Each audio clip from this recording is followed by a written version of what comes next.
They have no problems with their digestive tract any longer. They're not limping with a horrible hip pain or knee pain or foot pain, or their breast cancer is gone or something crazy. Hello, and thanks for tuning in. I'm your host, Steve Doherty. Welcome to the Pacific Channel, where you learn about the law of attraction, meditation, and more. In this audio clip, a woman asked Dr. Joe if he has ever experienced anything paranormal and if he does anything to protect himself. To me, this is a very interesting topic, and I think I might be able to shed some light on it in addition to what Dr. Joe says. Dr. Joe is about to say that there are many multiple or an infinite number of universes where other types of phenomena operate and reside, and that it is all consciousness. I'd like to share my own story here for a moment, and then in the outro, I'll tell you what I really think about it. When I was in my cult religion at about the age of 14 or so, my religion and my mom had me totally convinced that demons really did exist and that I had to pray for protection. One of my older brothers was about 16 at the time of the following incident. It was nighttime and we lived in a normal type home with a garage. But my mom had convinced me that items that her mother gave her were demonized. So she put every single item that her mother gave her in the garage. Well, this one night, my parents were gone for a few hours and I had a project for school I had to complete. I think I needed a hammer or something, but I was very afraid to go out and get it from the garage. My brother had recently denounced the religion and left it, right? So I asked him to go get the hammer from the garage since he didn't believe in this stuff anymore. But he still had the brainwashing thing going on too. He refused to do it. I'll never forget this. I went out to the side of the garage in the pitch dark. I put my hand on the door handle and slowly started to open it. When I got it about halfway open, this loud voice out of nowhere yelled, "Get out!" I froze but managed to ask, "What?" The voice was much louder this time and yelled, "Get out!" I slammed the door and ran inside the house. Now, this wasn't my brother. I know that's the first thing that you might think. It was not my brother. It was a voice that sounded like it came from everywhere. I can't explain it. Let's let Dr. Joe explain what he thinks the paranormal is, and then let's address this topic that was not really addressed, which is, do we really have to protect ourselves from evil and the paranormal? Let's listen to Dr. Joe now. All my life, I've been taught to protect myself from evil spirits. I've heard stories about ghosts and other paranormal entities who try to hurt us. Have you ever experienced something paranormal? And do you do anything to protect yourself? Thank you. Okay. Thank you, Sheila. I think this three-dimensional reality is one of multiple universes that exist simultaneously. And many of those universes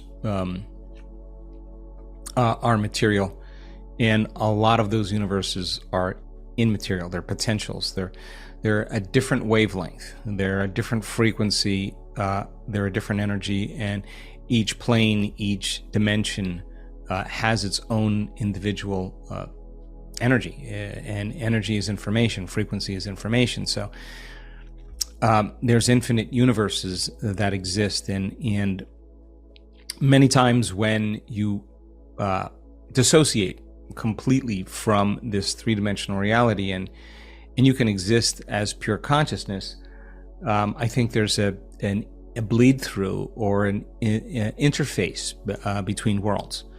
And every one of those different frequencies and every one of those different universes that contain information about that particular space and time is a level of consciousness. There are beings that exist in all those houses, from the very lowest density. Let me be very clear: just because somebody doesn't have a body does not mean they're enlightened. It just doesn't mean that. They're a soul on the journey, and they're in a different dimension. And then there are houses of consciousness that are very sophisticated, very orderly, wonderful and humorous and super wise and stimulating, and that are beyond our imagination.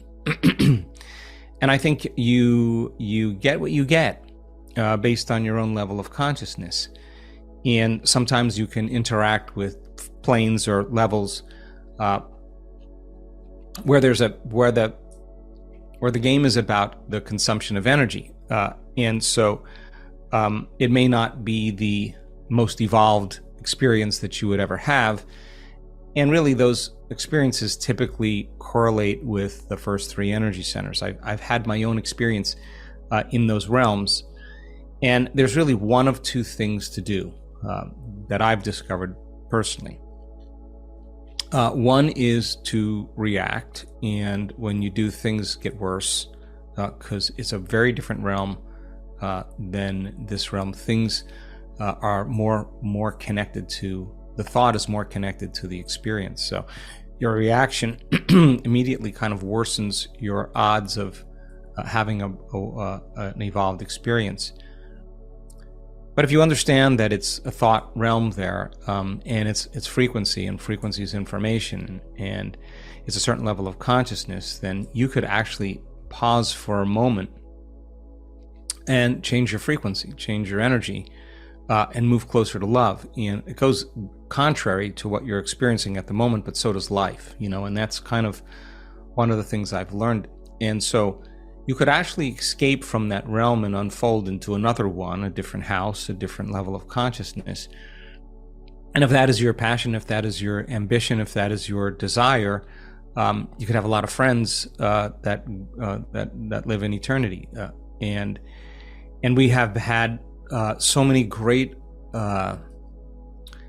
testimonies of people who have had coherence healings, and the energy in the room was just right for an intervention with some assistance. Now, I don't know anything about angels. I'm not anything about guides. I don't know anything about spirits, really. I don't see it that way. I see everybody as individual souls or entities that are on the journey back to, on the spiral back to source. And some are just higher up on the spiral, and they're tuned to a greater frequency, and they don't inhabit physical bodies. And they're very interested, when there's a lot of coherence in the room, that they can lower their energy to a certain level that allows that to be an interface between worlds. And they can work with that person laying down there with their light body, their photographic body in the field of light. They work with that body.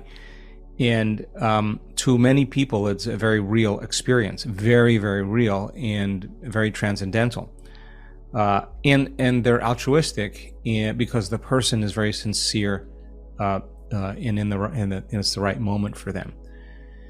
So we have had, when that has happened, I'm not so interested in the phenomena. I'm more interested in the effect to that person, whether it's real or imagined. It doesn't matter to me, except the fact that their cancerous lesions fell off their skin. They have no problems with their digestive tract any longer. They're not limping with a horrible hip pain or knee pain or foot pain, or their breast cancer is gone or something crazy as a result of that experience that is multidimensional. Remember, not in this dimension, but in another one. That the interference somehow is the seeming of two worlds. And that's a possible reality in the infinite number of realities there are. And so there's an interface that takes place, and somehow there's a transformation that takes place in that person's body. I think that is phenomenologically interesting, because their subjective experience somehow produces some very objective changes. I love that. I love when that happens. Now, there are times when your body is absolutely in a catatonic state. You can't move it at all. You're all of a sudden aware that you're something other than that, and you wake up in another body. I don't know what that is, but you're aware that you're aware, and it's a different world. And it's really about the management of your attention and the management of your energy. And we have to really, really understand that in order for us to evolve our experience in the multiverse, is that we have to master our emotions in this three-dimensional reality. And when we master our emotions, we master our creations. And that's fundamentally important, because if you're living in fear all day long, you're at a certain level of consciousness. Unless you're really striving for your experience in something else intentionally, you may wind up in a world where that is the consciousness. If you're preoccupied with power and control, or whatever it is for the person, controlling everything in their life, there's a consciousness for that as well, and you may wake up in that realm. So the more we evolve our consciousness, the more we open our hearts, the more we create a more refined nervous system, the more that we interact with energy and frequency, and really, really master those emotions, we move to a greater level of consciousness.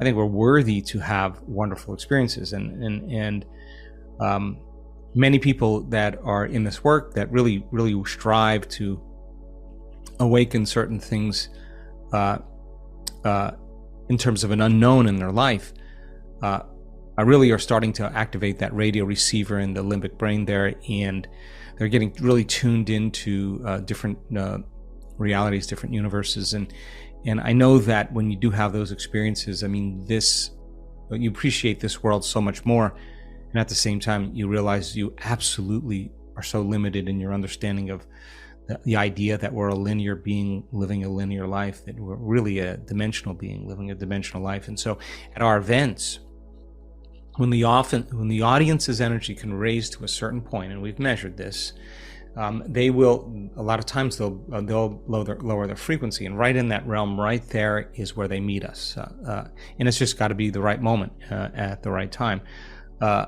and so someone as a materialist, someone who's studied more science than anything else, it opened my mind, not only just from my own personal experiences and with the mystical, but also just with some of the things that are happening in our community and what we're starting to interact with. So I think it's an exciting time, but I think it really is related to the collective consciousness, and I think it's just. So, according to Dr. Joe, members of his community have had experiences where it appears that benevolent entities have actually entered their space during a coherence meditation. When the energy level in the room reaches a certain height, these entities seem to be able to lower their frequency level, come in, and take part in the healing. Dr. Joe also said that this is just the beginning of our understanding. This is just amazing, to be honest, right? I didn't know that this kind of thing may have been happening at Dr. Joe's events, but it makes sense now. Personally, I don't claim to have all the answers to the questions that have been brought up, but let me explain what the theories are from some of the best teachers, and I'll give you my opinion, which could be wrong. Yes, I believe that it is true that there is a cadre of fairies of the universe who are out there lovingly helping us if we just simply ask for help. These non-physical beings are usually our relatives who have passed on, or other types of beings who we might describe as angels or benevolent beings. I do believe this part. So many of the best teachers believe in reincarnation, and there's actually a lot of proof that it is real. There's also the work of Dr. Stephen Greer, who has a lot of proof that UFOs exist, and that there are benevolent ETs out there who want to communicate with us, who have communicated with him through light orbs and much more. He created the Disclosure Project documentary back in 2000 and invited all the media to come listen to 20 ex-military people who said that ETs are real, UFOs are real, and our government has been hiding this information from us. It hasn't been until the last couple of years that our government finally admitted that UFOs exist. Now, some people think that Dr. Stephen Greer is controlled opposition, so take all of that with a grain of salt.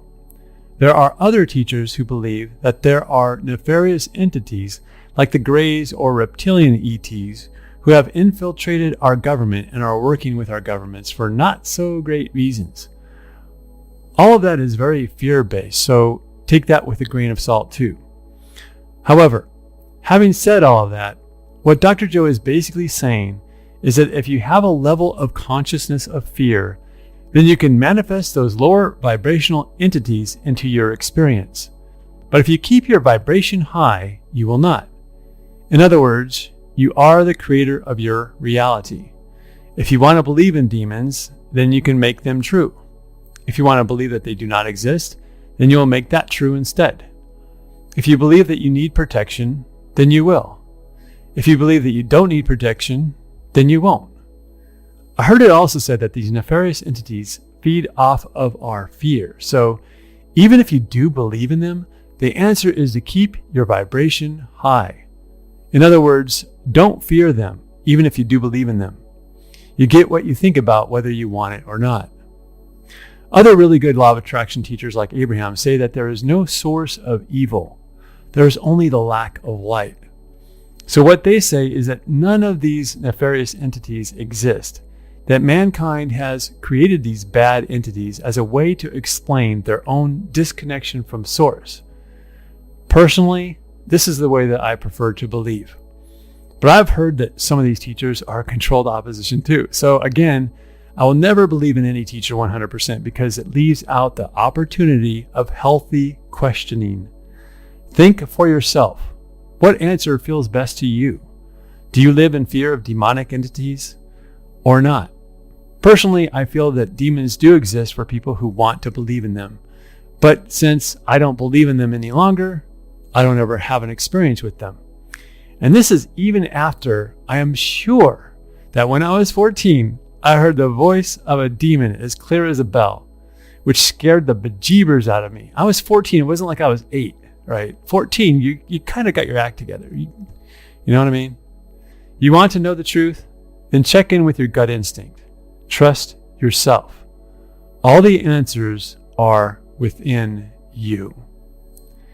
If you like this video, please hit that like button, subscribe if you haven't already done so, share this video with at least 5 of your friends so that you can qualify for the Dr. Joe Dispenza week-long retreat, and comment below about whether or not you believe in the paranormal. Do nefarious entities exist? Do angels exist? What do you think? What proof do you have?